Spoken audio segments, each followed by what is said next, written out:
والصلاة والسلام على سيد المرسلين نبينا محمد وعلى آله وصحبه أجمعين أما بعد. ప్రియ విద్యార్థులారా, మీ అందరికీ స్వాగతం సుస్వాగతం. అయితే ఇంతకు ముందు కూడా మనం అల్హమ్దులిల్లా మన అసలు క్లాస్ స్టార్ట్ అయ్యేకి ముందు ఈ క్లాస్ యొక్క ముఖ్య ఉద్దేశం ఏదైతే ఉందో అన్ని రకాల నిషిద్ధతల నుండి మనం జాగ్రత్త పడి వాటికి దూరంగా ఉండడం, వీటి యొక్క లాభాలు ఏమిటో మనం తెలుసుకుంటున్నాము. ఈరోజు దీనికి సంబంధించి ఒక చాలా మంచి మరియు ఉత్తమమైన లాభం తెలుసుకుందాం. అదేంటి? మన్ తరక షైఅన్ లిల్లాహ్ అవ్వదహు అల్లాహు ఖైరన్ మిన్. ఎవరైతే అల్లాహ్ కొరకు ఇఖ్లాస్ మరియు చిత్తశుద్ధితో అల్లాహ్ మరియు ప్రవక్త సల్లల్లాహు అలైహి వసల్లం నిషేధించిన వాటిని వదులుకుంటాడు, అల్లాహు తఆలా ఆ వ్యక్తికి ఆ ఒక నిషిద్ధతను ఏదైతే వదులుకున్నాడో దానికి బదులుగా ఉత్తమ ఫలితంగా అతడు ఊహించనటువంటి విషయాలు, వస్తువులు అల్లాహు తఆలా ప్రసాదిస్తాడు. అల్లాహు అక్బర్. గమనించండి, కొన్ని సందర్భాల్లో మనం ఏమనుకుంటాము, ఏ హరాం కు మనం పాల్పడబోతామో అందులో ఏదో తాత్కాలిక సుఖం, తాత్కాలిక శాంతి, తాత్కాలిక ఏదో కొంత లాభం మనం చూసి ఆ హరాంకి పాల్పడతాము. కానీ దానివల్ల పరలోకంలో శాశ్వత శిక్ష కంటే ముందు ఇహలోకంలో కూడా దాని శిక్ష పడవచ్చు. కానీ ఒకవేళ మనం కేవలం అల్లాహ్ సంతృప్తి కొరకు ఆ పాపాన్ని, హరాంని, నిషిద్ధతను వదులుకుంటే అల్లాహు తఆలా దానికంటే ఉత్తమమైన దానిని మనకు ప్రసాదిస్తాడు. అల్లాహు అక్బర్. ఎంత గొప్ప లాభం, ఎంత గొప్ప విషయం గమనించండి. మరియు ప్రతి నిషిద్ధ కార్యం నుండి దూరం ఉండడానికి సంపూర్ణంగా ప్రయత్నం చేస్తూ ఉండండి. అల్లాహ్ నాకు, మీకు, మనందరికీ కూడా ప్రతి నిషిద్ధ కార్యం నుండి దూరం ఉండే అటువంటి సద్భాగ్యం ప్రసాదించుగాక. ఇక ఈరోజు కూడా మనం గత క్లాస్లో మాదిరిగా కొన్ని నిషిద్ధతల గురించి ఖురాన్ మరియు హదీస్ ఆధారాలతో తెలుసుకుందాము. స్వయం వాటికి దూరంగా ఉంటూ ఇతరులను కూడా దూరంగా ఉంచే ప్రయత్నం చేస్తాము. అయితే ఈరోజు మనం తెలుసుకోబోతున్నటువంటి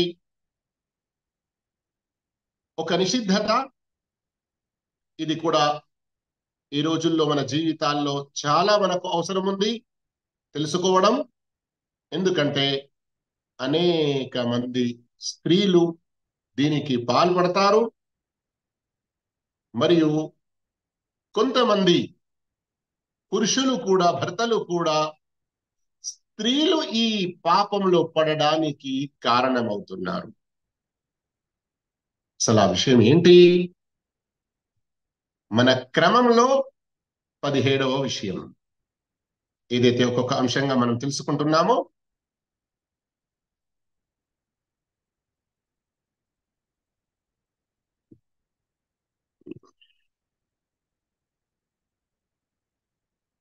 భర్త పడకపై పిలిచినప్పుడు భార్య తిరస్కరించడం. పాఠాన్ని పూర్తిగా శ్రద్ధగా విన్న తర్వాత ఏమైనా మీకు ప్రశ్నలు వస్తే వింటూ వింటూ ఏదైనా మీకు కొన్ని సందేహాలు ఎదురవుతే రాసుకొని పెట్టండి ఎక్కడైనా పక్కన, చివరిలో అడుగుతారు. కానీ స్టార్టింగ్ లోనే ఏదైనా ఒక విషయం విని తప్పుడు భావాలకు గురి కాకండి. కొందరు ఒక పాఠం వినడం మొదలు పెడతారు, స్టార్టింగ్ లో ఏదైనా ఒక పదం, ఒక విషయం వింటారు, దాని ద్వారా ఏదో ఒక తప్పుడు ఆలోచన వారికి కలుగుతుంది, ఆ ఆలోచనలోనే ఉండిపోతారు. ఇక్కడ గురువు గారు చెప్పే పాఠాన్ని శ్రద్ధగా వినరు. ఏమవుతుంది? ఆ సందేహం మరింత బలంగా వారి మదిలో నాటుకుపోతుంది. అసలు సందేశం, అసలు విషయం గ్రహించకుండా ఉంటారు. అందుకొరకు చాలా జాగ్రత్తగా క్లాస్ వినేటప్పుడు కూడా మనం పూర్తి మనస్సు పెట్టి వినాలి, శ్రద్ధగా వినాలి. ప్రారంభం నుండి చివరి వరకు పూర్తి మనస్సు మనది క్లాస్లోనే ఉండాలి. వేరే ఆలోచనల్లోకి మనం వెళ్ళకూడదు. భర్త పడకపైకి పిలిచినప్పుడు భార్య తిరస్కరించడం నిషిద్ధతాల్లో ఒక నిషిద్ధత. భర్త పడకపైకి పిలిచినప్పుడు భార్య తిరస్కరించడం నిషిద్ధం. ప్రవక్త సల్లల్లాహు అలైహి వసల్లం ఉపదేశించారని హజరత్ అబూ హురైరా రదియల్లాహు తాలాను ఉల్లేఖించారు. ఇదా దఅ الرجل امرأته إلى فراشه فأبت فبات غضبان عليها لعنتها الملائكة حتى تصبح. భర్త తన భార్యను పడకపైకి పిలిచినప్పుడు ఆమె అకారణంగా రాకపోతే దానికి గాను భర్త ఆమె మీద అసంతృప్తితో ఉంటే తెల్లారే వరకు దైవదూతలు ఆమెను శపిస్తూ ఉంటారు. సహీ బుఖారీ 3237, సహీ ముస్లిం 1436. ఈ హదీస్ ద్వారా ఏం తెలిసింది మనకు? దైవదూతల శాపనానికి ఆ భార్యలు గురి అవుతారు ఎవరైతే భర్త కామ కోరికను తీర్చరో. కానీ అక్కడే మీరు బ్రాకెట్ లో చూశారు, ఆ తిరస్కరించడానికి ఏదైనా ధర్మపరమైన కారణం ఉంటే ఈ శాపం అనేది వారిపై పడదు. అనేక మంది స్త్రీలు భర్తకు మరియు తనకు మధ్య ఏదైనా చిన్న తగాదా జరిగినా తనపై ఉన్న భర్త పడక హక్కును నిరాకరించి శిక్షించాలన్నది ఆమె అభిప్రాయం. కానీ ఇది ఎన్నో భయంకర చెడులకు దారితీయవచ్చు. ఉదాహరణకు, భర్త ఏదైనా నిషిద్ధ కార్యంలో పడవచ్చు, లేదా ఈమె కుండ బోర్ల పడవచ్చు. అంటే భర్త మరో పెళ్లి గురించి నిశ్చయించుకోవచ్చు. అందుకే భార్య భర్త పిలుపును త్వరగా స్వీకరించాలి. భార్య భర్త పిలుపును త్వరగా స్వీకరించాలి. ఇందులో కూడా ఆమెకు ప్రవక్త సల్లల్లాహు అలైహి వసల్లమును అనుసరించిన పుణ్యం లభిస్తుందని ఆశించాలి. ప్రవక్త సల్లల్లాహు అలైహి వసల్లం అనుసరణ ఎలాంటిది? ప్రవక్త సల్లల్లాహు అలైహి వసల్లం తెలిపారు, ఇదా దఅ الرجل امرأته فلتجب وإن كانت على ظهر قطب. భర్త తన భార్యను పడకపై పిలిచినప్పుడు ఆమె ఒంటె వీపుపై ఉన్నా సరే రావాలి. జవాయిదుల్ బజార్ లోని హదీస్ షేఖ్ అల్బానీ రహిమహుల్లా సహీహుల్ జామీలో ప్రస్తావించారు. 547 ఈ హదీస్ నంబర్. ఇక్కడ మీరు ఒక సందేహానికి గురవుతున్నారు కావచ్చు, ఇదేంటి ఒంటెపై కూడా ఉంటే ఆమె రావాలి అని? అసలు విషయం ఏంటంటే, ఒంటె చాలా ఎత్తున ఉంటుంది. ఒక స్త్రీ తమ పరదాను కాపాడుకుంటూ ఒంటెపై ఎక్కడానికి ఒంటెను కూర్చోబెట్టడం, ఆ తర్వాత ఏదైనా ఆసరా సహాయంతో ఆమె దానిపై ఎక్కి కూర్చోవడం, దానిపై కూర్చున్న తర్వాత ఇక ప్రయాణానికి ఒంటె నడవడానికి మొదలైన తర్వాత మళ్ళీ దిగి రావడం, మళ్ళీ ఎక్కడం, ఇవన్నీ కూడా కొంత కష్టతరంగా ఉంటాయి. అయితే ఇక్కడ ప్రవక్త సల్లల్లాహు అలైహి వసల్లం వారి హదీస్ ఏంటంటే, అలాంటి పరిస్థితిలో ఉన్నా ఒకవేళ భర్త పిలిచాడంటే ఆ భార్య వచ్చేసేయాలి. ధర్మపరమైన ఏ కారణం ఆమె వద్ద లేదు ఈ కార్యం పూర్తి చేయడానికి, అలాంటప్పుడు ఆమె రావాలి. ఆమె వచ్చింది అంటే ఈ హదీత్ ప్రకారంగా ఆమె ప్రవక్త సల్లల్లాహు అలైహి వసల్లం వారి యొక్క ఆదేశాన్ని అనుసరించినట్లు, మరియు దీనివల్ల ఆమెకు చాలా గొప్ప పుణ్యం లభిస్తుంది. ప్రవక్త సల్లల్లాహు అలైహి వసల్లం వారి యొక్క అనుసరణ, ఇత్తెబా, విధేయత యొక్క పుణ్యం. అయితే భర్త తన భార్య స్థితిగతులను గమనించాలి. ఆమె రోగంతో, గర్భంతో లేదా ఏదైనా అవస్థతో ఉన్నప్పుడు జాగ్రత్తగా మసలుకుంటూ ఉంటే వారి మధ్య ప్రేమ, ఐక్యత ఎల్లకాలం ఉండి విచ్ఛిన్నానికి దూరంగా ఉండవచ్చు. ఇప్పుడు ఈ పాఠం మనం ఏదైతే చదివామో దాని యొక్క సంక్షిప్తం, మరియు ఇందులో మరొక ముఖ్య విషయం కూడా ఉంది. అందుకొరకే రెడ్ బార్డర్ లో మీకు దీనిని చూపించడం జరుగుతుంది.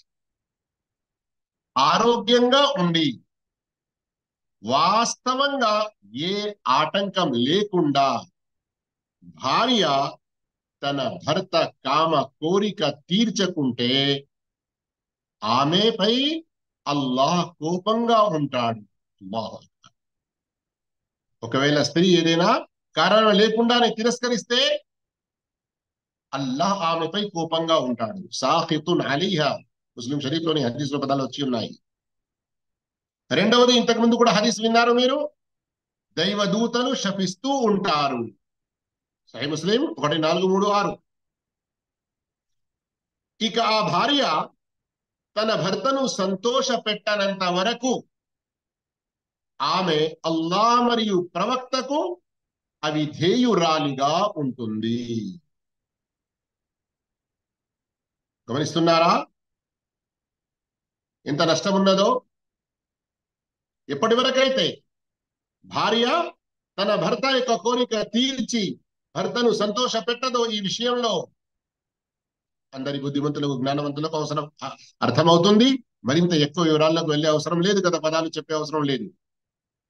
ఎప్పటి వరకు ఆమె సంతోష పెట్టదో అప్పటి వరకు అల్లాహకు అవిధేయురాలు, ప్రవక్తకు అవిధేయురాలుగా పరిగణించబడుతుంది. అల్లాహ్ అల్లాహ్.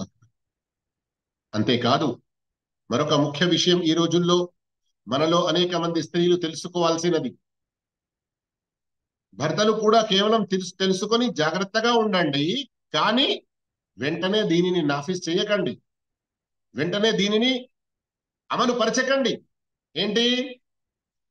ఒకవేళ ఆమె దీనిని అలవాటుగా చేసుకొని అకారణంగా భర్త కోరికను తీర్చకపోవడం, దీనిని అలవాటుగా చేసుకొని మాటి మాటికి నిరాకరిస్తే భర్తపై ఆమె తిండి మరియు వస్త్రాల బాధ్యత ఉండదు అని షేఖుల్ ఇస్లాం ఇబ్ను తైమియా రహిమహుల్లా చెప్పారు. ఈ మాట షేఖుల్ ఇస్లాం ఇబ్ను తైమియా రహిమహుల్లా చెప్పినది ఆయన యొక్క మజ్మూఉల్ ఫతావా వాల్యూమ్ 32 పేజ్ 278లో ఉన్నది. అయితే సారాంశం మీకు అర్థమైపోయింది కదా.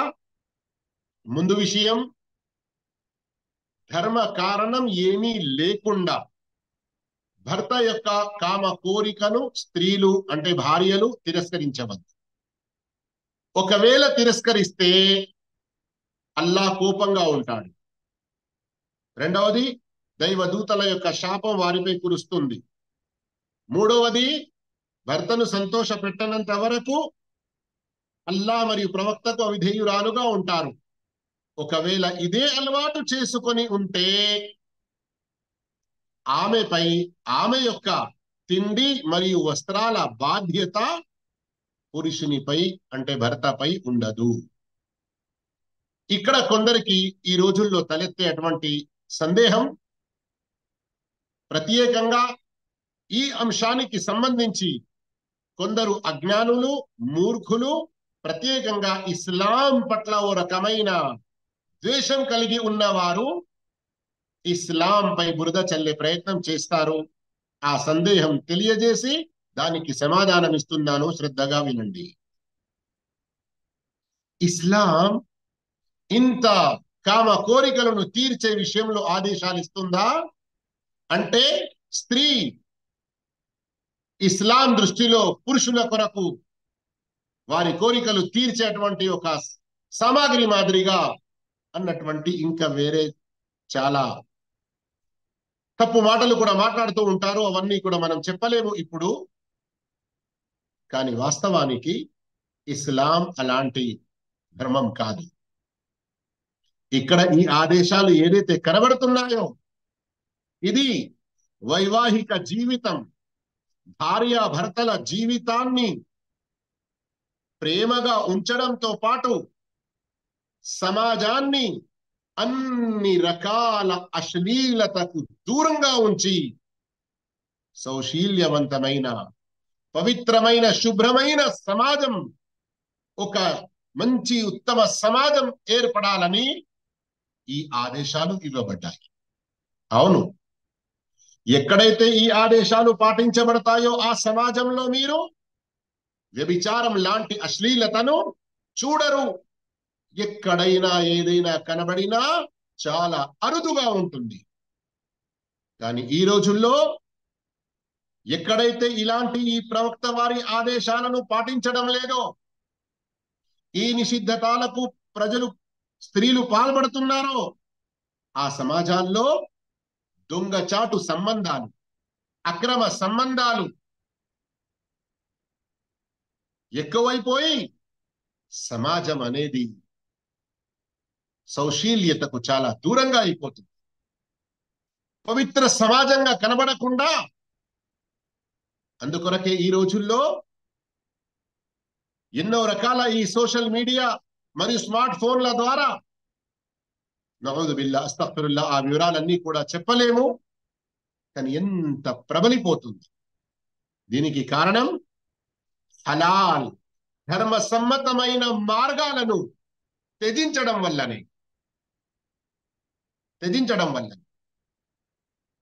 ఇదే పాఠంలో చెప్పడం జరిగింది. భర్తలకు కూడా దండించడం జరిగింది.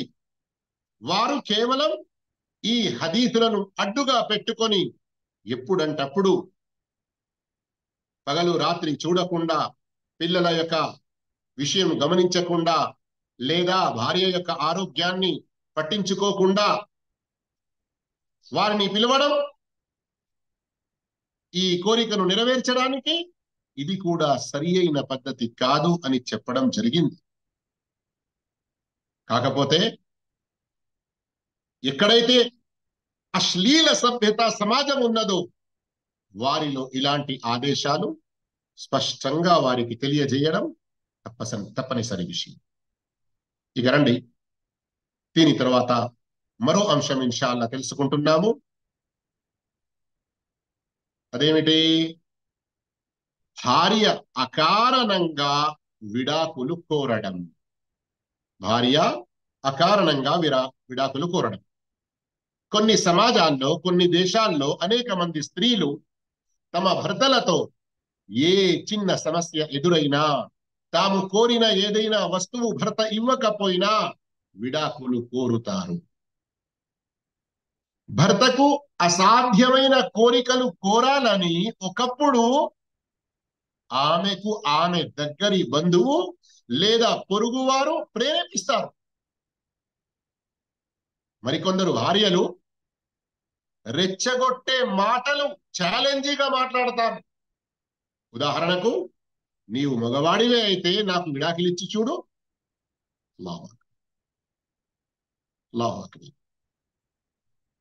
విడాకుల వల్ల కుటుంబం విచ్ఛిన్నం కావడం, సంతానం అభాగ్యులవడం లాంటి అనేక ఉపద్రవాలు చలిస్తాయి. ఆ తర్వాత బుద్ధి తెచ్చుకుంటే ఏం ప్రయోజనం? ఈ కారణాలు మరియు ఇంకా ఇతర కారణాల వల్ల విడాకులు కోరడం నిషిద్ధమని వచ్చిన ఇస్లాం ఆదేశం ఎంత సముచితమో, వివేకముతో కూడినదో అర్థమవుతుంది.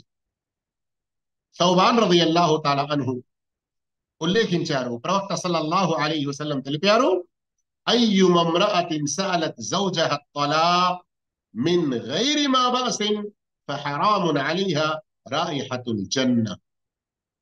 ఏ స్త్రీ అకారణంగా తన భర్తతో విడాకులు కోరుతుందో ఆమెపై స్వర్గం యొక్క సువాసన కూడా నిషిద్ధం.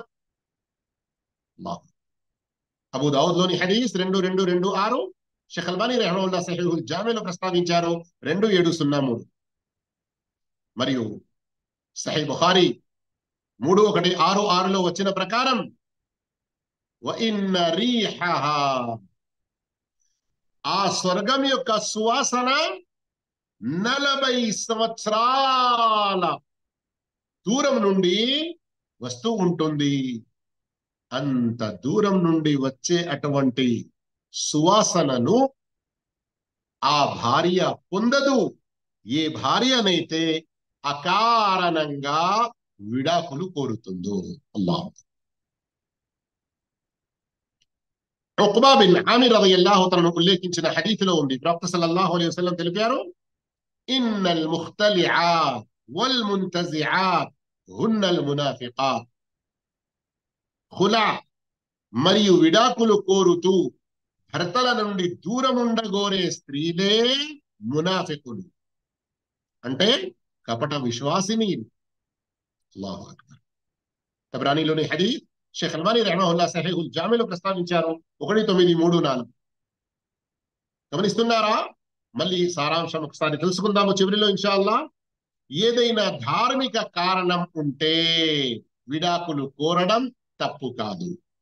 ఏదైనా ధార్మిక కారణం ఉంటే విడాకులు కోరడం వల్ల ఆమెపై స్వర్గం యొక్క సువాసన నిషిద్ధం, హరాం కాదు. ఏదైనా కారణంతో విడాకులు కోరితే ఆమె మునాఫికులలో లెక్కించబడదు. ఏంటి కారణాలు? ఉదాహరణకు, భర్త నమాజు చెయ్యనివాడు, మత్తు సేవించేవాడు, లేదా నిషిద్ధ కార్యం చేయుటకు భార్యపై ఒత్తిడి చేసేవాడు, లేదా కొట్టి బాధించి మరియు ధర్మపరంగా ఉన్న ఆమె హక్కుల్లో అడ్డుపడి ఆమెపై దౌర్జన్యం చేసేవాడు. ఇలాంటి వ్యక్తి ఏ ఉపదేశం కూడా అతని పట్ల ప్రయోజనకరంగా లేకుంటే సంధి, సంస్కరణ, సుల్హ్ ఇలాంటి ఏ ప్రయత్నం కూడా సఫలం కాకుంటే అప్పుడు ఆమె తన ధర్మాన్ని, తనను కాపాడుకొనుటకు అతనితో విడాకులు కోరవచ్చు. అందులో ఎలాంటి పాపం లేదు. అయితే ఇక్కడ ఒక చిన్న హింట్, విడాకులకు సంబంధించిన జ్ఞానం మరింత ఎక్కువగా పొందాలనుకుంటే, లేదా ప్రోగ్రామ్ స్టార్ట్ అయ్యేకి ముందు ఒక సోదరుడు ఉర్దూలో బహుశా ప్రశ్న అడిగినట్లున్నారు. క్రైస్తవ స్త్రీ ముస్లిం పురుషునితో మరియు ముస్లిం స్త్రీ క్రైస్తవ పురుషునితో వివాహం గురించి ఇలాంటి వివరాలన్నీ కూడా మీరు ఈ PDF పొందిన తర్వాత ఇక్కడ క్లిక్ చేయండి. దీంట్లో మీకు అన్ని వివరాలు ఇన్షాల్లా కనబడతాయి. అయితే సోదర మహాశయులారా, ప్రియ విద్యార్థులారా, ఇక్కడ మీకు ఈనాటి 2వ అంశం అర్థమైంది కదా? అదేంటి? అకారణంగా. అకారణంగా అంటే ఏంటి? ధర్మపరమైన కారణం లేకుండా, లేదా అంటే ఈ రోజుల్లో కొందరు సోషల్ మీడియాల ద్వారా కొందరితో పరిచయం ఏర్పరచుకొని చాటింగ్లు చేసుకుంటూ ఉండి వారు ఏ కలలు చూపిస్తారో, మనం ఇంత హాయిగా సుఖంగా జీవిస్తాము, నీ భర్త నిన్ను మంచిగా చూడడం లేదు అంటూ ఏ మాటలు మాట్లాడుతాడో దాని కారణంగా కొందరు ఆ అక్రమ సంబంధాల వల్ల తమ అసలైన హలాల్ భర్తలను వదులుకోవడానికి ప్రయత్నిస్తారు. అయితే ఇక్కడ కూడా ఒక కారణం ఉంది కదా అని అనరాదు. ధర్మపరమైన కారణం ఉండాలి భార్య భర్తతో విడాకులు కోరడానికి. ధర్మపరమైన కారణం లేకుంటే, లేదా కొన్ని సందర్భాల్లో ధర్మపరమైన కారణం ఉండవచ్చు కానీ అది బలహీనమైనది ఉండవచ్చు. అంటే ఉంది ఒక కారణం, కానీ ఆమె తొందరపడకుండా కొంత ఓపిక సహనాలు వహించి, ఒకవేళ పిల్లలు ఉండేది ఉంటే పిల్లల జీవితం గురించి దూరంగా ఆలోచించి, ఈ విధంగా కొన్ని సందర్భాల్లో కారణం బలమైనదా బలహీనమైనదా అది కూడా చూడాల్సి ఉంటుంది. కారణం ధర్మపరమైనదా లేక అధర్మపరమైనదా, ఇది కూడా చూడాల్సి ఉంటుంది. ఒకవేళ ధర్మపరమైనది, బలమైనది అని ఉండేది ఉంటే ఆమె విడాకులు కోరడంలో ఆమెకు ఎలాంటి పాపం ఉండదు. కానీ ధర్మపరమైన బలమైన కారణం లేకుండా, లేదా ఏదైనా తప్పుడు ఆలోచనల్లో పడి పాపాల్లో ఇంకా కూరుకుపోవడానికి, అక్రమ సంబంధాల కొరకు ఆమె ఒకవేళ అసలైన హలాల్ భర్త నుండి విడాకులు పొందాలని కోరితే, ఖులా తీసుకునే ప్రయత్నం చేస్తే, తలాక్ అడిగితే, రెండు నష్టాలు ఈనాటి పాఠంలో మీరు విన్నారు. ఒకటి, ఆమె స్వర్గం యొక్క సువాసనను కూడా నోచుకోదు. రెండవది, ఆమె మునాఫికులలో లెక్కించబడుతుంది. స్వర్గం యొక్క సువాసన గురించి ధర్మవేత్తలు ఏమంటున్నారంటే, ఒకవేళ ఆమెలో తౌహీద్, నమాజ్, ఇంకా వేరే ఎన్నో రకాల పుణ్యాలు చాలా ఉండి ఈ ఒక్క విషయంలో తప్పు చేసిందంటే, స్వర్గంలో ప్రవేశించి స్వర్గంలో ఏ సువాసన, ఏ ఆనందం లభించాలో అది పొందకుండా ఉంటుంది. లేదా ఈ హదీసు ద్వారా ఆమె స్వర్గంలో చేరడంలో కూడా చాలా ఆలస్యం జరుగుతుంది. వేరే తౌహీద్, నమాజ్ లాంటి పుణ్యాలు ఉన్నప్పటికీ ఈ భర్త పట్ల ఏదైతే ఒక నిషిద్ధతకు పాల్పడినదో, అకారణంగా విడాకులు కోరినదో, దాని కారణంగా ఆమె స్వర్గంలో చేరడంలో చాలా ఆలస్యం పట్టవచ్చు. అంతేకాదు, ఇక్కడ గమనించండి, నిఫా, కపట విశ్వాసం అన్నది సర్వసామాన్యంగా మనం ఏమనుకుంటాము, ఇది హృదయానికి సంబంధించింది అని అనుకుంటాము. వాస్తవంగా దాని అసలు పునాది బీజం హృదయంలో, మనస్సులో ఉండేదైనప్పటికీ ప్రవక్త సల్లల్లాహు అలైహి వసల్లం ఆచరణ పరంగా కొన్ని విషయాల గురించి తెలిపారు. అవి ఉంటే అతనిలో నిఫాక్కు సంబంధించిన ఒక గుణం, నిఫాక్కు సంబంధించిన ఒక భాగం ఉన్నట్లు. మరి మునాఫికుల గురించి అల్లాహ్ ఖురాన్లో ఏమంటున్నాడు? ఇన్నల్ మునాఫికీన ఫి దర్కిల్ అస్ఫలి మినన్నార్. మునాఫికులు నరకంలోని అతి చెడ్డ మరియు అత్యంత క్రింది భాగంలో, పాతాళంలో పడి ఉంటారు. అందుకొరకు సోదర మహాశయులారా, సోదరిమణులారా, ప్రియ విద్యార్థులారా, ఈ విషయం పట్ల మనం చాలా జాగ్రత్తగా ఉండాలి. ఇంతకుముందు మనం ఒక పాఠం ఏదైతే చదివామో, భార్యలు భర్త యొక్క పడకను తిరస్కరించకూడదు, దానికి సంబంధించి మరొక మాట మీకు చెప్పడం చాలా ఉత్తమంగా ఉంటుంది. తర్వాత ఎవరైనా వీడియో ఎడిట్ చేసేవారు ఇంత విషయాన్ని కట్ చేసి అక్కడ పెట్టినా గానీ ఒక క్రమంలో వచ్చేస్తుంది, బాగుంటుంది. అదేంటి, కొన్ని సందర్భాల్లో భర్త ఎన్నో రకాల తప్పులు చేస్తూ ఉంటాడు. తాగుబోతుతనం అతనిలో ఉన్నది, లేదా ఖర్చులు ఇస్తున్నాడు కానీ సరిగ్గా ఇవ్వడం లేదు, చాలా బాధిస్తున్నాడు, అకారణంగా కొడుతున్నాడు, ఇంకా వేరే ఇలాంటి ఏమైనా కారణాలు. దీనివల్ల కూడా భార్యలు ఏం ఆలోచిస్తారంటే, భర్త నా కోరిక తీర్చనంత వరకు నేను అతని కోరికను తీర్చను, భర్త నేను అడిగిన ఈ వస్తువు ఇంట్లో తెచ్చి ఇవ్వనంత వరకు నేను అతని కోరికను తీర్చను, భర్త ఈ తాగుబోతుతనాన్ని మానుకోనంత వరకు నేను అతని కోరికను తీర్చను. చూడండి, కొన్ని సందర్భాల్లో అతనికి బుద్ధి చెప్పడానికి, అతనిలో ఉన్నటువంటి ఒక చెడును మీరు దూరం చేయడానికి, ఆ అలవాటును మాన్పించడానికి ఈ ప్రయత్నం ఏదైతే చేస్తారో కొంచెం దూరపు ఆలోచనతో, బుద్ధి జ్ఞానాలతో చేయాలి. ఎందుకంటే ఒకవేళ మీ ఈ నిరాకరించడం అనేది అతనికి బుద్ధి జ్ఞానం తెచ్చుకోవడంలో దోహదపడితే మంచి విషయమే.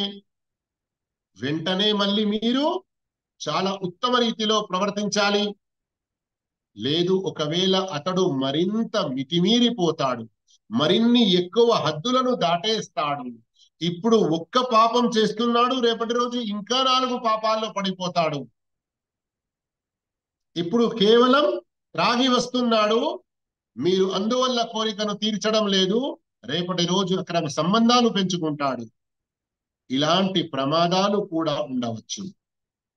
అందుకొరకే అలాంటి భార్యలు, ఎవరైతే భర్తలోని ఏదైనా ఒక లోపం చూసి అతనికి బుద్ధి చెప్పాలన్నటువంటి ఉద్దేశంతో పడకపై నుండి దూరం ఉంటారో, వారు దూరపు ఆలోచనలతో, బుద్ధి జ్ఞానాలతో అల్లాహ్తో ఎక్కువగా దుఆ చేసుకుంటూ ఉండి, నేను ఏ సదుద్దేశంతో ఈ నిషిద్ధతకు పాల్పడుతున్నానో అది సబబేనా కాదా, అతనిలో ఇంకింత ఎక్కువ పాపం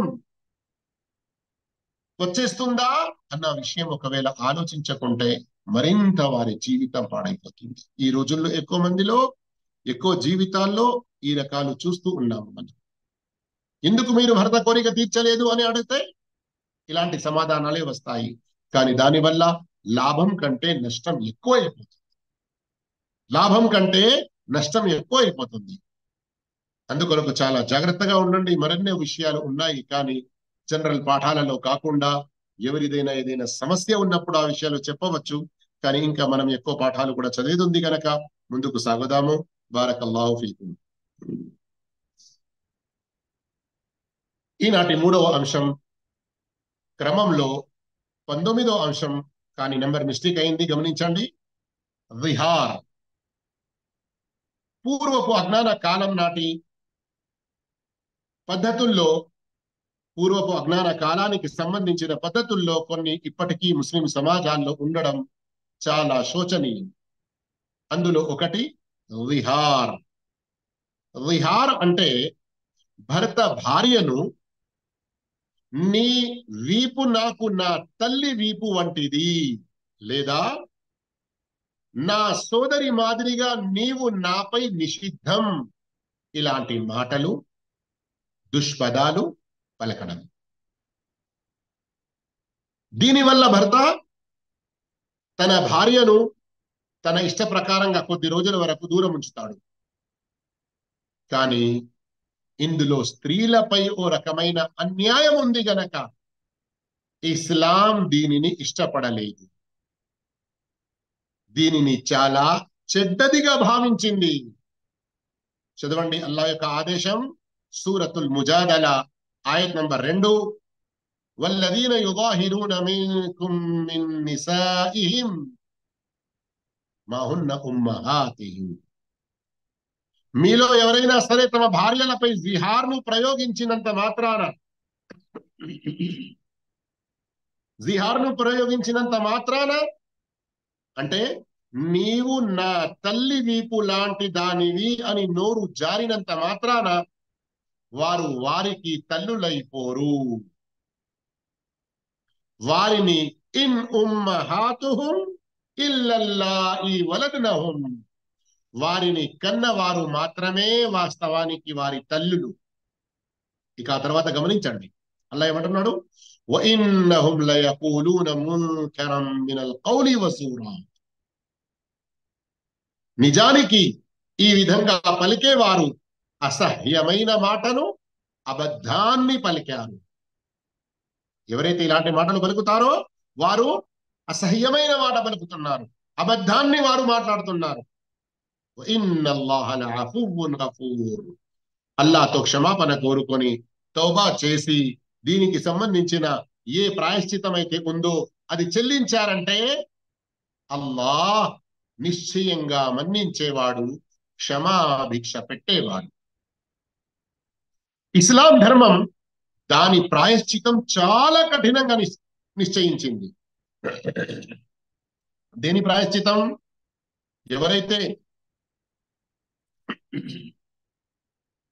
ఎవరైతే తమ భార్యను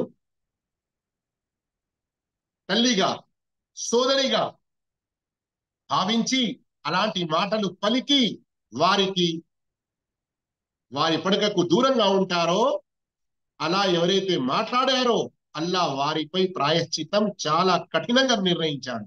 ఎలాంటిది అది?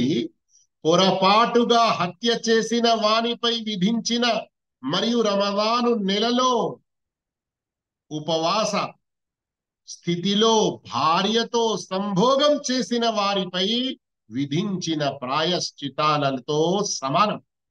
అల్లాహు అక్బర్. ఈ ప్రాయశ్చితం ఏంటి వస్తుంది తర్వాత ఆయతలో. ఈ ప్రాయశ్చితం చెల్లించనంత వరకు రిహార్ చేసిన వ్యక్తి తిరిగి తన భార్యతో కలుసుకోలేడు, పడకపై రాలేడు, నిషిద్ధం. దాని వివరణ ఈ క్రింది ఆయతలో మీరు గమనించండి. అల్లాహు తాలా తెలియజేస్తున్నాడు, వల్లదీన యుదాహిరూన మిన్ నిసాఇహిం థుమ్మ యఊదూన లిమా ఖాలూ. మరెవరైనా తమ భార్యలపై విహార్ను ప్రయోగించి తమ నోటి ద్వారా జారిపోయిన తప్పుడు మాటను ఉపసంహరించదలుచుకుంటే వారు ఒకరినొకరు తాకక ముందే అతను స్టెప్ బై స్టెప్, ఒకటి కాకుండా రెండవది, రెండోది కాకుండా మూడవది, అందుకొరకే చిన్నగా ఒక నంబర్ వేసి ఉంది, తర్వాత 2, తర్వాత 3 వస్తుంది, గమనించండి. అతను ఒక బానిసకు స్వేచ్ఛను ప్రసాదించాలి. దీని ద్వారా మీకు గుణపాఠం నేర్పబడుతున్నది. అల్లాహు అక్బర్. గమనించండి, ఖురాన్ ఆయతులలో మనం శ్రద్ధ వహించాలి. ఒక మస్అలా, ఒక సమస్య ఏదైనా వచ్చింది, దాని గురించి సమాధానం పరిష్కారం తెలుసుకుంటున్నాము. అల్హమ్దులిల్లాహ్, ఒక ఆయతలో దాని పరిష్కారం మనకు చెప్పడం జరిగింది. అయితే ఆ మధ్యలో ఇంకా అల్లాహు తాలా ఎలాంటి పదాలు తీసుకొచ్చాడు, ఎలాంటి గుణపాఠాలు మనకు ఇస్తున్నాడు, ఆ విషయాన్ని గమనించడం చాలా అవసరం. ఇక్కడ మొదటి ప్రాయశ్చితం అల్లా ఏం చెప్పాడు? బానిసకు స్వేచ్ఛను ప్రసాదించడం. అర్థమైందా? కానీ ఆ వెంటనే అల్లా ఏమంటున్నాడు? ذَلِكُمْ تُوعَظُونَ بِهِ. ఈ ప్రాయశ్చితం ఏదో ఒక పెద్ద ట్యాక్స్ మాదిరిగా 17%, 25% లేదా మీపై వచ్చి పడినటువంటి ఏదో పెద్ద భారం మాదిరిగా భావించకండి. ఇది మీ కొరకు ఒక ఉపదేశం, ఇందులో మీ కొరకు ఉత్తమ గుణపాఠం ఉంది. వల్లాహు బిమా తఅమలూన ఖబీర్. మీరు చేసేదంతా అల్లాహ్కు బాగా తెలుసు. అల్లాహు. ఆ తర్వాత మళ్ళీ ఆయత్ నంబర్ 5లో, ఆయత్ నంబర్ 4లో ఎవరి వద్దనైతే ఈ స్థోమత లేదో, అంటే బానిసకు స్వేచ్ఛ కలిగించేటువంటి స్థోమత లేనివాడు, భార్యాభర్తలు పరస్పరం ముట్టుకోకముందే, కలుసుకోకముందే అతను, ఇక రెండో ప్రాయశ్చితం ఏం చేయాలి? 2 మాసాల పాటు ఎడతెగకుండా ఉపవాసాలు పాటించాలి. గమనించండి, ఇక్కడ ఎడతెగకుండా. ధర్మపరమైన ఏదైనా మధ్యలో అడ్డు వచ్చింది, పండుగలు వచ్చేసాయి, మనిషి చాలా అనారోగ్యానికి గురిపోయాడు, లేదా అచానక్ ఏకాఏకీగా ఏదో ప్రయాణం యొక్క అవసరం పడింది, ఇలాంటి ఏమైనా ధర్మపరమైన కారణాలు ఉంటే తప్ప ఈ 2 మాసాల్లో కావాలని తన ఇష్టంతో గ్యాప్ చెయ్యరాదు, కంటిన్యూగా ఉపవాసాలు పాటించాలి. ఇది రెండో రకమైన ప్రాయశ్చితం, మొదటిది చేయలేకపోతే. ఇక ఎవరిలోనైతే ఈ శక్తి కూడా లేదో, ఈ పాటి శక్తి కూడా లేనివాడు 60 మంది అగత్య పరులకు, మిస్కీన్లకు అన్నం పెట్టాలి. ఇక్కడి వరకు ప్రాయశ్చితం యొక్క ప్రస్తావన అయింది. కానీ ఆ తర్వాత మళ్ళీ గమనించండి, అల్లాహు తాలా ఎలాంటి ఉపదేశం ఇస్తున్నాడో, ఏ బోధ మనకు చేస్తున్నాడు. అల్లా అంటున్నాడు, ذَلِكَ لِتُؤْمِنُوا بِاللَّهِ وَرَسُولِهِ. ఈ ప్రాయశ్చితాలు మీరు చేసిన ఒక పొరపాటుకు, మీరు పాల్పడిన ఒక నిషిద్ధతకు, దాని పాపం నుండి మీరు దూరం కావాలంటే, మీ యొక్క తౌబా కబూల్ కావాలంటే ఈ ప్రాయశ్చితం చెల్లించండి. ذَلِكَ, ఇది ఎందుకంటే లితుమిను బిల్లాహి వ రసూలి, ఆయన ప్రవక్తపై, మీ అల్లాహ్పై మరియు ఆయన ప్రవక్తపై మీ పరిపూర్ణ విశ్వాసం రూఢి కావటానికే. నిజంగా మీరు విశ్వాసులు. దీని ద్వారా ఏం బోధపడుతుంది మనకు? మనం కొన్ని రకాల పాపాలు చేస్తాము, బహుశా అది అనుకోకుండా ప్లాన్ పరంగా చేయము, జరిగిపోతాయి. కానీ తౌబా చేయకుంటే మన విశ్వాసంలో ఇంకా లోపం ఉన్నది అని భావం. గమనించండి ఈ విషయం.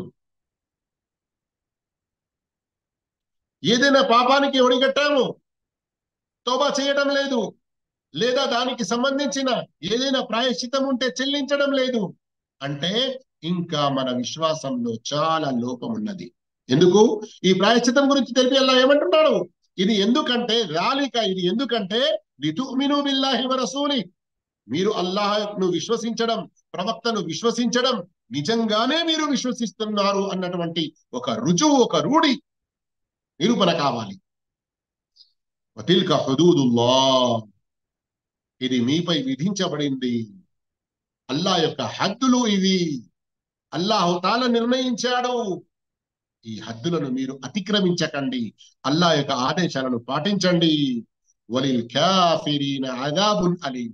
గమనించండి, ఈ పాపం జరిగినది ముస్లింల ద్వారా, వారి కొరకు ఈ ప్రాయశ్చితం ఉన్నది కదా. వెంటనే ఏమంటున్నాడు? దీన్ని చెల్లించడం, దీని ప్రకారంగా ఆచరించడం మీ విశ్వాసాన్ని రుజువు చేస్తుంది. అల్లా యొక్క హద్దులను మితిమీరకండి. వెంటనే అంటున్నాడు, అవిశ్వాసులకు బాధాకరమైన శిక్ష ఖాయం. అల్లాహు అక్బర్. అంటే ఏం తెలుస్తుంది? కేవలం పేరుకు ముస్లింలు కావడం కాదు, ఆచరణ పరంగా మనం ముస్లింలు కావాలి. నిషిద్ధతలకు దూరం ఉండడంలోని ఒక లాభం ఇది కూడా మీరు తెలుసుకోండి ఈ ఆయత ద్వారా కూడా. ఏంటి? నిషిద్ధతలకు దూరం ఉండడం ద్వారా మన విశ్వాసం బలపడుతుంది. ఒకవేళ పొరపాటుతో ఏదైనా జరిగిపోతే దాని యొక్క ప్రాయశ్చితం చెల్లించడం, దాని కఫారా చెల్లించడం, తౌబా చేయడం, దీని ద్వారా మన విశ్వాసం బలపడుతుంది. లేదా అంటే బలహీనమై అవిశ్వాసుల్లో చేరిపోయేటువంటి ప్రమాదం కూడా ఉండవచ్చును. అల్లాహు అక్బర్. జిహార్ అన్నటువంటిది ఈ రోజుల్లో మన సమాజంలో బహుశా అంత ఎక్కువగా కనపడకపోవచ్చు. కానీ ఈ మధ్యలో, అంటే ఈ అంశం గురించి చదివిన ఆయతులలో ఏ బోధనలు మనకు కలిగాయో వాటిని మీరు అర్థం చేసుకున్నారని ఆశిస్తున్నాను. ఆ తర్వాత రండి, 20వ అంశం ఈరోజు ఋతుస్రావంలో సంభోగం. అల్లాహు అక్బర్. అల్లా అందరినీ అన్ని రకాల నిషిద్ధతల నుండి కాపాడుగాక. అల్లా ఆదేశం, వయస్అలూనక అనిల్ మహీద్, వారు నిన్ను బహిష్టు గురించి ప్రశ్నిస్తున్నారు, అడుగుతున్నారు. కుల్, నీవు వారికి చెప్పండి, మీరు వారికి చెప్పండి, హువ అదన్, అదొక అశుద్ధ స్థితి. ఫఅతజిలు నిసాఅ ఫిల్ మహీద్, కనుక అశుద్ధావస్థలో వారికి ఎడంగా ఉండండి. వారి పడకలకు అసలైన ఉద్దేశం ఏదైతే సంభోగం ఉంటుందో దానికి దూరంగా ఉండండి. వలా తక్రబూహున్న హత్తా యత్హుర్న, వారు పరిశుద్ధులయ్యే వరకు వారి వద్దకు పోకండి, అంటే వారితో సంభోగించకండి. సోదర మహాశివులారా, ఆయనను చూపిస్తూ ఒక మాట చెబుతున్నాను, శ్రద్ధ వహించండి. అదేమిటంటే, ఏ పాపం అజ్ఞానంలో ఉండి, మూర్ఖత్వంలో ఉండి, స్వయం సౌశీల్యత అంటే ఏమిటి తెలియని వారు, ఇస్లాం కామవాంఛల్ని ప్రేరేపించే ధర్మం, అందుకొరకే స్త్రీల గురించి ఎలాంటి విషయాలు ఈ ఆయతులలో ఉన్నాయి, హదీసులో ఉన్నాయి. స్వర్గంలో 72 మంది కన్యలంట, ఇలాంటి మాటలు చెప్పి ఇస్లాంపై బురద చల్లే ప్రయత్నం చేస్తారు. కానీ వారికి ఇలాంటి ఆయతులు కనబడవా? ఈ పలుకుల్లో కూడా పరిశుభ్రత, పవిత్రత ఎంత స్పష్టంగా కనబడుతుంది. స్త్రీలు వారి నెలవారీ అలవాట్లో ఉన్నప్పుడు, లేదా ప్రసవించిన తర్వాత అశుద్ధావస్థలో ఉన్నప్పుడు వారితో భర్త అన్ని రకాల సుఖం, అన్ని రకాల ఆనందం పొందవచ్చు. శారీరకంగా ఒకరు మరొకరికి తాకి ఉండవచ్చు, కేవలం మర్మాంగాలు కలుసుకోకూడదు. అర్థం కావాలని కొంత ఇంత వివరంగా చెప్పవలసి వస్తుంది. కానీ ఖురాన్లో వచ్చిన పదాలను పలుకులను గమనించండి, ఎంత పవిత్రతతో పరిశుభ్రతతో కూడి ఉన్నాయి. వారు నిన్ను బహిష్టు గురించి ప్రశ్నిస్తున్నారు, చెప్పండి అదొక అశుద్ధ స్థితి. ఇందులో ఈ అశుద్ధ స్థితి అన్న పదం హువ అదన్, సైంటిఫిక్ పరంగా కూడా ఎన్ని విషయాలు ఇందులో ఇమిడి ఉన్నాయో, ఖురాన్ ఎంత మంచిగా చెప్పిందో, ఖురాన్ యొక్క బలాగత్ సాహిత్యం గురించి మాట్లాడిన సాహిత్య పరులు ఆ విషయాలు వేరు. అంత లోతుగా మిమ్మల్ని నేను తీసుకెళ్లడం లేదు. కానీ ఎవరైతే ఇస్లాంపై బురద చల్లుతారో వారికి ఒక గుణపాఠం ఇవ్వాలనుకుంటున్నాను, ఉపదేశం చేయాలనుకుంటున్నాను. గమనించండి, ఇక్కడ లా తక్రబూహున్న, వారికి కరీబ్, దగ్గరగా కాకండి అన్నటువంటి పదాలు వచ్చాయి. అయితే ఇక్కడ వేరే కొన్ని జాతులలో, వేరే కొన్ని సమాజాల్లో ఉన్నటువంటి అలవాటు ఏమాత్రం పాటించకూడదు. ఏంటి? దురదృష్టవశాత్తు ఉమెన్స్ రైట్స్, స్త్రీల హక్కు అన్నటువంటి నినాదాలు చేసేవారు స్త్రీల హక్కుల గురించి సంవత్సరంలోని 365 రోజులు వారి హక్కులన్నీ కూడా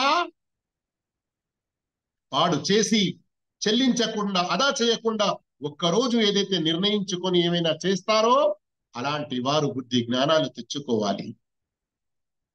ఇప్పటికీ కొన్ని సమాజాల్లో స్త్రీలు వారి యొక్క పీరియడ్స్ లో ఉన్నప్పుడు వారి యొక్క తినే పాత్ర, ఇంకా నీళ్లు త్రాగడానికి ఒక గ్లాస్, మరియు ఆ కొన్ని నిర్ణీత రోజులు వేరే ఏ గదుల్లో, రూమ్లలో రాకుండా ఒకే మూలకు ఉండాలి అన్నటువంటి చీకటి అంధకార సభ్యత ఉంది అంటే ఎంత బాధాకరమో చూడండి, గమనించండి. కానీ ఇస్లాం అలాంటి ఆదేశం ఇవ్వలేదు. ఆయిషా రదియల్లాహు తాలా అన్హా బహిష్టుగా ఉన్న రోజుల్లో ఒకసారి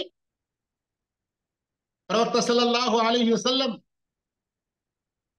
ఒక వస్తువు అడిగినప్పుడు ఇవ్వడంలో వెనుకాడితే, ఆయిషా, నీ యొక్క బహిష్టు నీ చేతుల్లో లేదు. ఆ రోజుల్లో ప్రత్యేకంగా ఏ గ్లాస్ లో ఆయిషా రదియల్లాహు తాలా అన్హా, ఏ పాత్రలో ఆయిషా రదియల్లాహు తాలా నీళ్లు త్రాగారో ప్రవక్త మహానీయ ముహమ్మద్ సల్లల్లాహు అలైహి వసల్లం అదే పాత్రలో ఆమె ఎక్కడనైతే తమ పెదవులు నోరు పెట్టి త్రాగిందో అదే చోట ప్రవక్త సల్లల్లాహు అలైహి వసల్లం తమ శుభ పెదవులను పెట్టి త్రాగారు. ఇంకా హదీసుల గురించి చెప్పుకుంటూ పోతే చాలా ఉన్నాయి, కానీ ఇక్కడ కేవలం ఒక ఇండికేట్. ఎవరైతే ఇస్లాంను ఇంతగా బురద చల్లే ప్రయత్నం చేసి ఇస్లాం గురించి వ్యతిరేకంగా మాట్లాడుతారో, ఇస్లాంలోని పవిత్ర పరిశుభ్ర విషయాల గురించి తెలుసుకోవాలి. రండి, మన అసలు సబ్జెక్ట్. భార్యలు ఋతుస్రావంలో ఉన్నప్పుడు వారి పడకపై వెళ్ళవచ్చును, కానీ సంభోగం చెయ్యరాదు. ఎవరైతే ఇలా చేస్తారో వారికి ఎలాంటి హెచ్చరికలు ఉన్నాయి తర్వాత విందాము. కానీ రండి, ఋతుస్రావంలో ఉన్న భార్య పరిశుద్ధురాలై స్నానం చేయనంత వరకు ఆమెతో సంభోగించడం ఏమాత్రం యోగ్యం కాదు. అల్లా ఆదేశం గమనించండి, ఇంతకుముందు చదివిన ఆయత్లోనే ఉంది, ఫైదా తతహర్న ఫాతుహున్న మిన్ హైతు అమరకుముల్లాహ్. వారు పరిశుద్ధులు అయిన తర్వాత అల్లాహ్ ఆదేశించిన చోటు నుండి మీరు వారి వద్దకు పోవచ్చు. ఋతుస్రావంలో సంభోగించడం ఎంతటి ఘోరమైన పాపమో గమనించండి. అబూ హురైరా రదియల్లాహు అన్హు ఉల్లేఖించారు, ప్రవక్త సల్లల్లాహు అలైహి వసల్లం ఇలా హెచ్చరించారు, మన్ అతా హాయిదన్ అవ్ ఇమ్రాఅతన్ ఫీ దుబురిహా ఔ కాహినన్ ఫఖద్ కఫర బిమా ఉన్జిల అలా ముహమ్మద్. ఋతుస్రావంలో ఉన్న భార్యతో సంభోగించువాడు ఋతుస్రావంలో ఉన్న భార్యతో సంభోగించేవాడు, లేదా భార్యతో మల మార్గం ద్వారా సంభోగించువాడు, మరియు జ్యోతిష్యుని వద్దకు వెళ్ళేవాడు ముహమ్మద్ సల్లల్లాహు అలైహి వసల్లం పై అవతరించిన దానిని, ధర్మాన్ని, షరియత్ను, ఖురాన్ను తిరస్కరించిన వాడగును. గమనించండి ఎంత ఘోరమైన పాపము ఇది. తిర్మిదిలోని హదీస్ 135 హదీస్ నంబర్ షేఖ్ అల్బానీ రహిమహుల్లాహ్ సహీహుల్ జామీలో ప్రస్తావించారు 5918. ఎవరైనా ఇది పాపం అని తెలియక తప్పుగా చేస్తే అతనిపై ఏ దోషం లేదు, మరియు అతనిపై ఏ ప్రాయశ్చితం కఫారా లేదు. కానీ ఎవరైనా తెలిసి కావాలని చేస్తాడో, భార్యలతో వారు ఋతుస్రావంలో ఉన్నప్పుడు కలవకూడదు, ఇది నిషిద్ధం అని తెలిసింది, ఆ తర్వాత దీనికి పాల్పడుతున్నాడు, అలాంటి వ్యక్తి పాపాత్ముడవుతాడు, ఒక తప్పుకు పాల్పడిన వాడవుతాడు, పాపాత్ముడవుతాడు. తౌబా చేయడం తప్పనిసరి. అంతేకాదు అతడు ప్రాయశ్చితం కూడా చెల్లించాలి. అయితే ప్రాయశ్చితానికి సంబంధించిన హదీస్ ఏదైతే ఉందో, ఆ హదీసును ఏ ధర్మవేత్తలైతే సహీ అని తెలిపారో, ఏ ధర్మవేత్తలు ఆ హదీసును సహీ అని తెలిపారో, వారు ఏం చెప్పారు? 1 దీనార్ లేదా సగం దీనార్, 1 దీనార్ లేదా సగం దీనార్ ప్రాయశ్చితంగా, కఫారాగా చెల్లించాలి. ఇందులోనే మరికొందరి అభిప్రాయం ఏమిటంటే, ఈ వ్యక్తి తన ఇష్ట ప్రకారం 1 లేక సగమైనా చెల్లించాలి.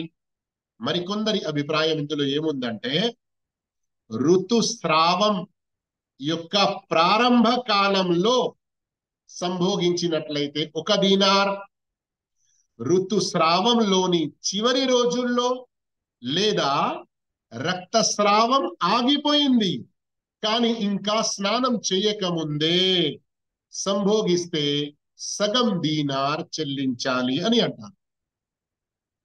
1 దీనార్ ప్రవక్త కాలంలోనిది హదీసుల ప్రకారంగా ఏదైతే ప్రస్తావన వచ్చిందో ఎంత అవుతుంది? 4.25 4 గ్రాముల బంగారం. బంగారం ఎన్ని గ్రాములు? 4 అని మనం అంటాం. 4 ఆ తర్వాత పావు గ్రాము, 4 గ్రాములు, మళ్ళీ పావు గ్రాము, 4 గ్రాములు అంత లేదా దానికి సమానమైన కరెన్సీ ఎవరు ఏ దేశంలో ఉన్నారో వారు ఆ దేశ ప్రకారంగా మన వాళ్ళు డబ్బు చెల్లిస్తే సరిపోతుంది. అయితే ఇక్కడ విషయం తెలిసింది కదా, కానీ ఇక్కడ మరోసారి గుర్తుంచుకోండి, ఇంతకుముందు నేను చెప్పేశాను, కేవలం మర్మాంగాలు కలుసుకోవడం, సంభోగం చేయడం తప్ప వేరే శారీరక ఏ లాభం పొందినా ఎలాంటి అభ్యంతరం లేదు. మరియు వేరే సమాజాల్లో ఉన్న మాదిరిగా ఆమె యొక్క ప్లేట్, ఆమె యొక్క బిస్తర్, ఆమె యొక్క రూమ్ అన్ని కూడా వేరు చేయడం, ఇదంతా కూడా అజ్ఞానం, అంధకారం. ఇక చివరి పాఠం ఈరోజు, భార్యతో మన మార్గం ద్వారా సంభోగించడం. కొందరు బలహీన విశ్వాసులు తమ భార్యలతో మన మార్గం ద్వారా సంభోగించడంలో వెనుకాడరు. ఇది ఘోర పాపాల్లో పరిగణించబడుతుంది. ఇది ఘోర పాపాల్లో పరిగణించబడుతుందని బహుశా వారికి తెలియదేమో. ఇలా ఎవరైతే చేస్తారో వారికి ప్రవక్త సల్లల్లాహు అలైహి వసల్లం ఏ విధంగా శపించారో గుర్తా? అబూ హురైరా రలియల్లాహు అన్హు ఉల్లేఖించిన హదీస్ వినండి. మల్ఊనుం మన్ అతా ఇమ్రఅతహు ఫీ దుబురిహా. తన భార్యతో మన మార్గం ద్వారా సంభోగించే వాడిపై శాపం కురియుగాక. అల్లా అన్ని రకాల శాపనాలకు గురి అయ్యే కార్యాల నుండి దూరం ఉంచుగాక. అబూ దావూద్ లోని హదీస్ 2162 షేఖ్ అల్బానీ రహిమహుల్లాహ్ సహీహుల్ జామీలో ప్రస్తావించారు 5865. అయితే సోదర మహాశివులారా, ఇంతకు ముందే మనం ఒక హదీస్ చదివి ఉన్నాము ఋతుస్రావంలో కలిసే వారి గురించి. ఆ హదీస్ ఇక్కడ కూడా వస్తుంది, ఎందుకంటే అందులో కూడా వచ్చింది, మన్ అతా ఇమ్రాతహు హాయిదన్ ఔ ఫీ దుబురిహా. ఎవరైతే తన భార్యను ఋతుస్రావంలో కలుస్తాడో, సంభోగిస్తాడో, లేదా భార్యతో మన మార్గం ద్వారా, అతడు ఎలాంటి వాడు? అతడు ప్రవక్త సలసలంపై అవతరించిన ధర్మాన్ని, ఖురాన్ని, షరియతును తిరస్కరించేవాడవుతున్నాడు. అల్లాహ్. సోదర మహాశివులారా, స్వాభావిక గుణం గల ఎందరో భార్యలు ఈ పద్ధతిని తిరస్కరిస్తారు. కానీ కొందరు భర్తలే విడాకులిస్తానని బెదిరిస్తారు. మన మార్గం ద్వారా వారు తమ కోరికను పూర్తి చేసే ప్రయత్నం చేస్తారు. అయితే వారు గమనించాలి, వారు రెండు రకాల పాపాలు, రెండు రకాల ఘోరమైన స్థితులకు గురిస్తున్నారు. ఒకటి, శాపం వారిపై పడుతుంది. రెండవది, కుఫ్రులో పడిపోతున్నారు వారు. ఇక మరికొందరు భర్తలు ఎలా ఉన్నారంటే, నౌజుబిల్లా, అస్తగ్ఫిరుల్లా, ఖురాన్ ఆయత్ యొక్క భావం తప్పుగా చెప్తారు. అరే, భర్తనైతే ఖురాన్ ఆయత్ చెప్తున్నాడు తన తప్పుడు కోరికను పూర్తి చేసుకోవడానికి, మరి ఎవరైనా ఆలింను అడుగుదామా ఈ ఆయత్ యొక్క సరైన భావం ఏంటి అని అనుకుంటారు కొందరు స్త్రీలు. కానీ సిగ్గుపడి అడగలేరు. వారి గురించి ఇక్కడ చెప్పడం జరుగుతుంది, శ్రద్ధ వహించండి. పండితులతో ప్రశ్నించి తెలుసుకోవడానికి సిగ్గుపడే తమ భార్యలను కొందరు భర్తలు మోసం చేసి మన మార్గం ద్వారా వారి కోరికను పూర్తి చేసుకునే విధానం యోగ్యమని ఖురాన్ యొక్క ఈ ఆయతు చూపుతారు. ఏంటి ఆయత్? నిసాఉకుం హర్థుల్ లకుం ఫఅతు హర్థకుం అన్నా షి'తుం. మీ స్త్రీలు మీ పంట పొలాలు కాబట్టి మీ పొలాల్లోకి మీరు కోరిన విధంగా రండి. మీరు కోరిన విధంగా మీ యొక్క భార్యలతో మీరు ఉండండి అన్నటువంటి విషయం దీన్ని ప్రస్తావించి తమ ఆ నిషిద్ధ కార్యం చేయడానికి ఈ ఆయతను దలీలుగా తీసుకుంటారు. కానీ వారికి తెలిసి ఉండాలి, ప్రవక్త సల్లల్లాహు అలైహి వసల్లం హదీసులు ఖురాన్ ఆయతుల భావాన్ని విశదీకరిస్తాయి. అయితే ప్రవక్త సల్లల్లాహు అలైహి వసల్లం ఈ ఆయత్ యొక్క వ్యాఖ్యానంలో చెప్పారు, భర్త తన భార్యతో సంభోగించడానికి ఆమె ముందు నుండి ఆమె వెనక నుండి ఎలా వచ్చినా సరే, కానీ సంతానం కలిగే దారి నుండే సంభోగించాలి. అయితే మలము వచ్చే దారి నుండి సంతానం కలగదు అన్న విషయం అందరికీ తెలిసినదే. ఇంతటి ఘోర పాపానికి ఒడిగట్టే కారణాలు ఏమిటో తెలుసా? పవిత్ర దాంపత్య జీవితంలో కాలు మోపే ముందు అజ్ఞానపు దుశ్చేష్టలకు పాల్పడి ఉండడం, నిషిద్ధమైన భిన్నమైన అసాధారణ పద్ధతులకు వారు అలవాటు పడి ఉండడం, లేదా నీలి చిత్రాల్లోని కొందరికి బ్లూ ఫిల్మ్స్ చూసేటువంటి అలవాటు. ఇక పెళ్ళైన తర్వాత కూడా ఆ రోజుల్లో లేక ఆ సమయంలో కూడా చూస్తూ ఉండేటువంటి కొన్ని సంఘటనలు వారి జ్ఞాపక శక్తిలో నాటుకుపోయాయో వాటిని వారు వదులుకోలేకపోతారు. అయితే ఇలాంటి వారందరూ కూడా తమ దుశ్చేష్టలను మానుకోవాలి, చెడ్డ అలవాటులను వదులుకోవాలి, అల్లాతో స్వచ్ఛమైన తౌబా చెయ్యాలి. వారు చెయ్యరు గనక ఇంకింత అలాంటి పాపాల్లోనే కూరుకుపోతూ ఉంటారు. మరొక ముఖ్య విషయం గమనించండి, చివరి పారాగ్రాఫ్. అదేంటి? భార్య భర్తలిద్దరూ ఏకమై ఇష్టపడి ఈ దుష్కార్యం చేసుకున్నా అది నిషిద్ధమే అవుతుంది. ఏదైనా నిషిద్ధ కార్యం ఇష్టపడి చేసినంత మాత్రాన ధర్మ సమ్మతం కాజాలదు. సోదర మహాశయులారా, ఇక్కడి వరకు ఈనాటి పాఠాలు పూర్తిగా అయిపోయాయి.